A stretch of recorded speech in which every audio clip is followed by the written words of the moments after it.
James लाइंजर reincarnation case का एक well known American child है जिसे अपने बचपन से ही काफ़ी फ्रीक्वेंट नाइटमेयर्स आया करते थे, जिनमें वो चिल्ला रहा होता था और हाथ पैर मार रहा होता था।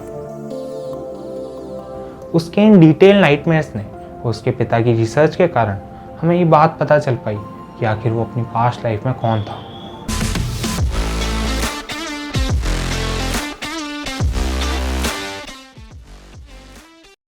हेलो एवरीवन, कैसे हैं सबके सब। तो चलो शुरुआत करते हैं आज की इस कहानी के साथ, जिसका नाम है सोल सर्वाइवर।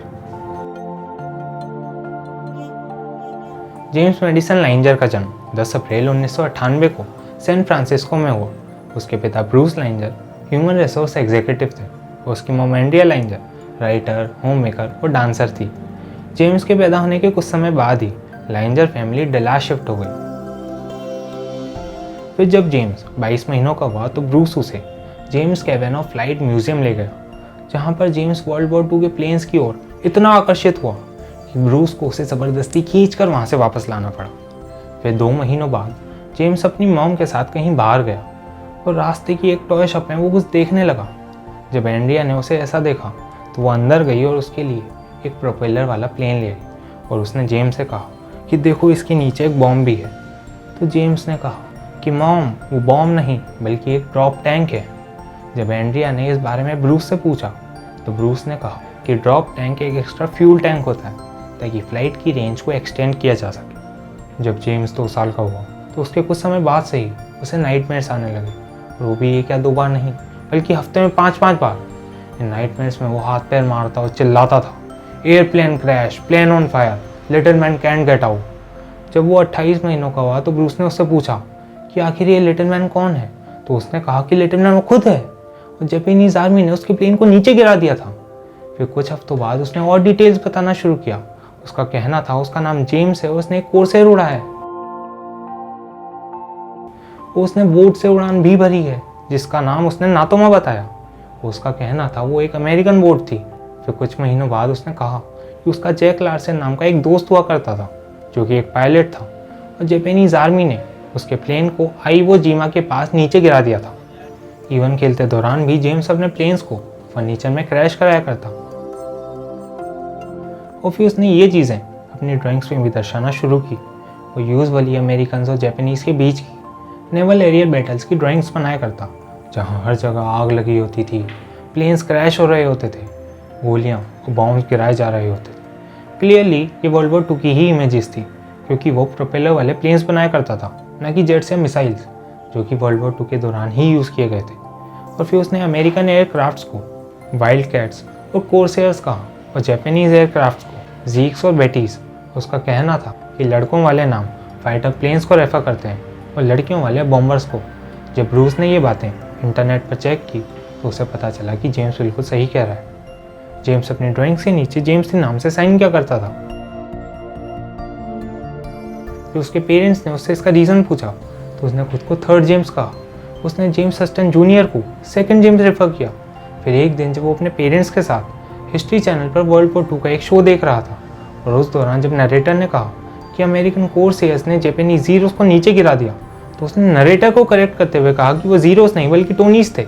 जब ब्रूस और एंड्रिया ने उससे पूछा कि आखिर ये टोनीज क्या है, तो उसने कहा कि टोनीज भी फाइटर प्लेन्स थे जो कि जीरोस से साइज में छोटे थे।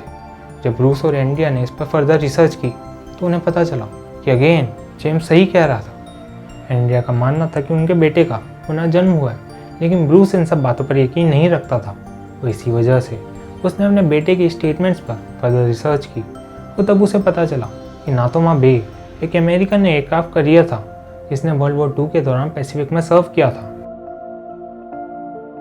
और यही जहाज़ आइवो जिमा ऑपरेशन का भी पार्ट था, और जैक लार्सन नाम के एक पायलट ने भी इस पर काम किया था।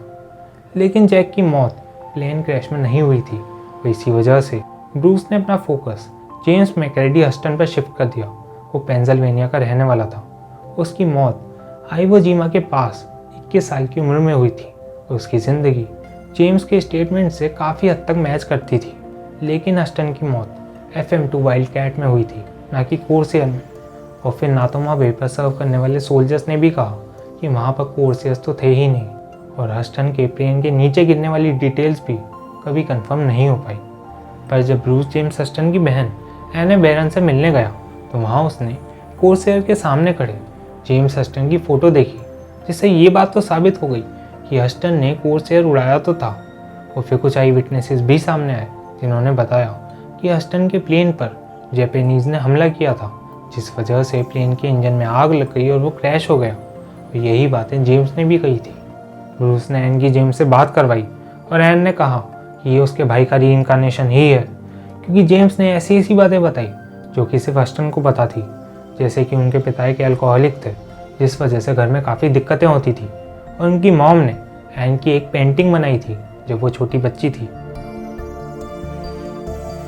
लाइंजर्स ने बताया कि हस्टन की डेथ एनिवर्सरी पर भी जेम्स को नाइटमेयर्स आते थे, और इन नाइटमेयर्स में वो ना तो अपनी पास्ट लाइफ की और ना ही अपनी करंट लाइफ की बातें किया करता था, बल्कि वो तो अपनी आफ्टर लाइफ की बातें बताया करता था।